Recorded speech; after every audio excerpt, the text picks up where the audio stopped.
Hey, hello friends. I'm Chanchal and today we are discuss risk in share market. What are the risk? मैं यहाँ पर basically three type of risk discuss करूंगी जो मुझे main लगते हैं जब भी हम कोई शेयर या फिर कोई भी कंपनी को परचेज करते हैं। शेयर परचेज करने का मतलब क्या होता है? अगर मैं सिंपल लेमन लैंग्वेज में बात करूं, शेयर परचेज करना मतलब मैं उस कंपनी को परचेज कर रही हूँ, कंपनी के अंदर अपनी हिस्सेदारी ले रही हूँ। शेयर मतलब हिस्सेदारी, कि मैं उस कंपनी के अंदर अपना एक पार्ट ले रही हूँ, एक पार्ट ले रही हूँ। ठीक है, चाहे मैं एक शेयर खरीदूं, 10 खरीदूं, 100 खरीदूं, चाहे मैं फ्रैक्शन ऑफ पॉइंट 0.0001% ही सही, लेकिन मैं उस कंपनी की ओनर हूं। तो मुझे उस कंपनी में हिस्सेदारी या किसी भी कंपनी में हिस्सेदारी लेनी है, पार्ट लेना है, उसमें शेयर परचेज करने हैं, तो उस टाइम पे मैं इन तीन रिस्क को अपनी लिस्ट में रखूंगी कि अगर ये रिस्क है तो मैं उसको अवॉइड करना चाहिए, नहीं करना चाहिए।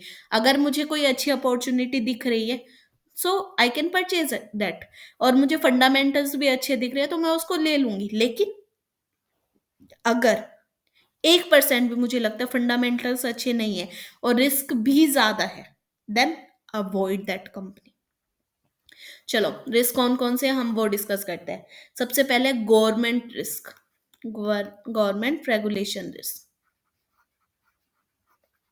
गवर्नमेंट रेगुलेशन रिस्क मतलब कि गवर्नमेंट की होल्डिंग कितनी है, गवर्नमेंट के रूल्स कितने चलते हैं, वो चीज आती है हमारे गवर्नमेंट रेगुलेशन में। कितना ज्यादा गवर्नमेंट उस चीज के लिए स्ट्रिक्ट है या कितनी ज्यादा लूज है, वो चीज भी हमें जब भी हम कोई शेयर खरीदे उस चीज को हमें अपने माइंड में रखना चाहिए। जैसे कि मैं सिंपल सा एग्जांपल लेती हूँ बैंकिंग सेक्टर का। बैंक्स में हमेशा गवर्नमेंट जो है फोकस्ड में रहेगी।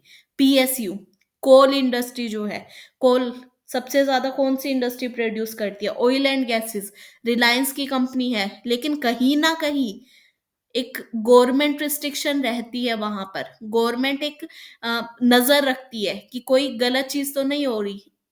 सेकंड फॉरमोस्ट अगर मैं बोलूँ बात, तो फार्मा सेक्टर लेती हूँ, मेडिकेड, जो भी सेक्टर्स हैं उनके ऊपर भी गवर्नमेंट अपनी पकड़ बनाए रखती है कि कुछ भी गलत ना हो, कुछ भी हार्मफुल ना हो।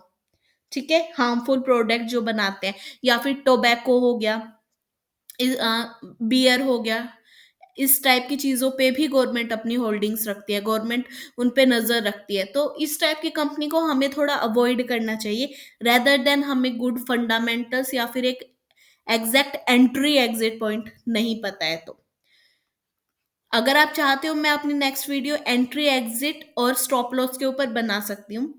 अगर आप चाहते हो तो मुझे कमेंट बॉक्स में लिख के जरूर बोल दीजिएगा। Now second one is research and development, R&D। Research and development बहुत इंपॉर्टेंट पार्ट है। जब भी हम कंपनीज की बात करें तो उसको बहुत ज्यादा रिसर्च एंड डेवलपमेंट चाहिए या नहीं चाहिए।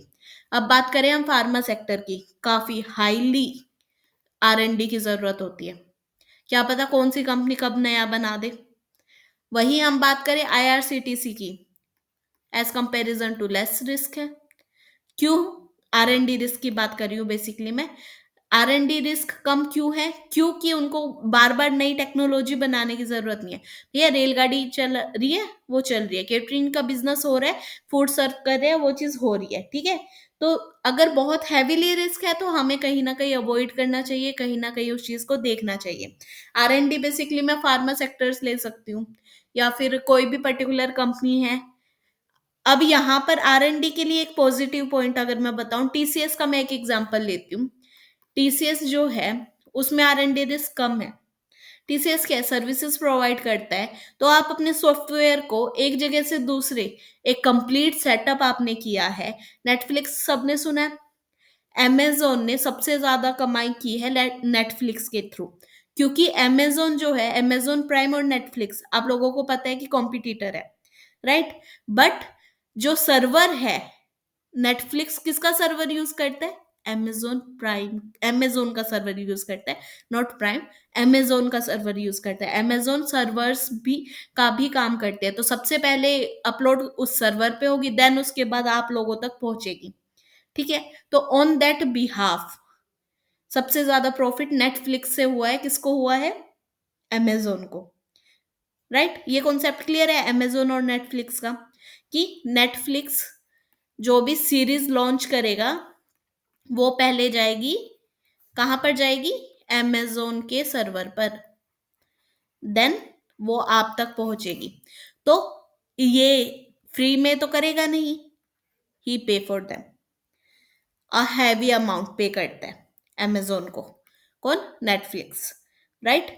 तो इससे क्या है, अमेजोन को काफी प्रॉफिट हुआ है। अब नेटफ्लिक्स खुद के सर्वर लाने की बात सोच रहा है या फिर गूगल पे शिफ्ट होने की बात सोच रहा है, बट एक पूरे सिस्टम को चेंज करना, दूसरी जगह लेके जाना इज वेरी टफ। राइट? ये चीज आप लोगों को भी पता होगा, आप एक पूरा सिस्टम को चेंज कर रहे हो दूसरे सिस्टम से। Is it easy? No, it's not that much easy. On that behalf अभी तो अमेजोन का ही यूज कर रहा है, लेट्स सी इन फ्यूचर क्या होता है, maybe some changes will occur. But इससे क्या है, बेनिफिट किसको हुआ है? अमेजोन को हुआ है, नेटफ्लिक्स को इतना बेनिफिट नहीं हुआ है। R&D, रिसर्च एंड डेवलपमेंट, यहाँ पे अमेजोन को क्या है, एक पॉजिटिव है अमेजोन के लिए। आप अगर चाहो तो अमेजोन में इन्वेस्ट कर सकते हो R&D प्रोस्पेक्ट से ओनली। हाँ, बाकी fundamentally it's a quite good company, but एक यूएसए बेस्ड कंपनी है, इंडियन बेस्ड कंपनी नहीं है। तो आपको उसके लिए या तो वहां का डीमेट अकाउंट खुलवाना पड़ेगा, अदरवाइज कुछ और अनदर ऑप्शंस भी हैं जिसके थ्रू आप अकाउंट खुलवा के अपना यूज कर सकते हैं। Now come to the third one is main being main person risk. Main person risk और मेन अ पर्टिकुलर पर्सन जिसके कारण वो कंपनी जानी जाती है, टाटा, रतन टाटा। अगर ये ना हो तो शायद आप कहीं बिलीव ना करो कंपनी को। रिलायंस, अगर आप रिलायंस की बात करो, मुकेश अंबानी ना हो तो कहीं ना कहीं एक डाउट रहता है। हाँ, उनके बेटे शायद इतने लायक हो सकते हैं, बट जब तक वो अपने आप को प्रूफ ना करे, investor not giving their money, investor छोड़ो, आप खुद ही नहीं लगाना चाहोगे। तो ये है मेन पर्सन रिस्क, कि एक पर्सन के कारण, एक आदमी के कारण पूरी कंपनी जानी जाती है। रतन टाटा के कारण ही टाटा ग्रुप जाना जाता है। एक रतन टाटा, अगर हम टाटा ग्रुप की बात करें तो एक केस भी हुआ था मिस्त्री को लेके, जो केस हुआ था, आई होप आप सबको पता होगा उस केस के बारे में। तो उससे क्या हुआ था, हमारा विश्वास जो है वो डगमगाया था। क्या? उस पर्टिकुलर कंपनी को लेके, बिकॉज ऑफ रतन टाटा वहां पर अवेलेबल नहीं थे। आई होप आप इस पॉइंट से क्लियर होंगे, वाकिफ होंगे, समझ आया होगा। दिस ऑल थ्री रिस्क, जब भी आप कोई शेयर लो, जब भी किसी कंपनी को इवेलुएट करो, ऑफ कोर्स आपको ऐसे नहीं है रैंडमली कोई टिप्स के ऊपर लेने हैं, नहीं, आप हमेशा कंपनी को इवेलुएट करोगे, समझोगे, उसके बाद ही आपको इन्वेस्ट करना चाहिए। तो ऑन दैट कंडीशन ये थ्री पॉइंट्स भी आपको माइंड में रखनी चाहिए। That's all about my today's video. I hope आपको पसंद आई हो। पसंद आई हो तो लाइक, शेयर और सब्सक्राइब करना मत भूलिएगा। Thank you, bye bye.